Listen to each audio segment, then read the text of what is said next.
आरक्षण मिळालं पाहिजे अशी भूमिका आहे का नाही ही भूमिका आम्हाला कळावी. स्पष्ट बोला साहेब, स्पष्ट बोला.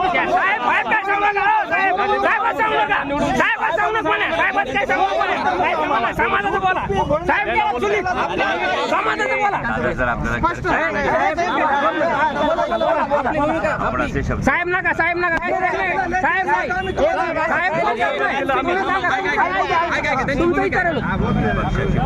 पक्षाची ना तुमचं माझी भूमिका विचार सांगा तुमची सांगा भूमिका मी तुमच्या सोबत आहे.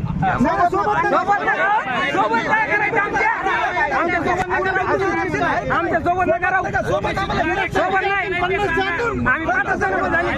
तेच ऐकून घ्या. काय आश्वासन दिलंय ते माननीय मुख्यमंत्र्यांनी जाहीर करा. आपण आधीच सांगितलं आपण त्याच्या सोबतच आहोत.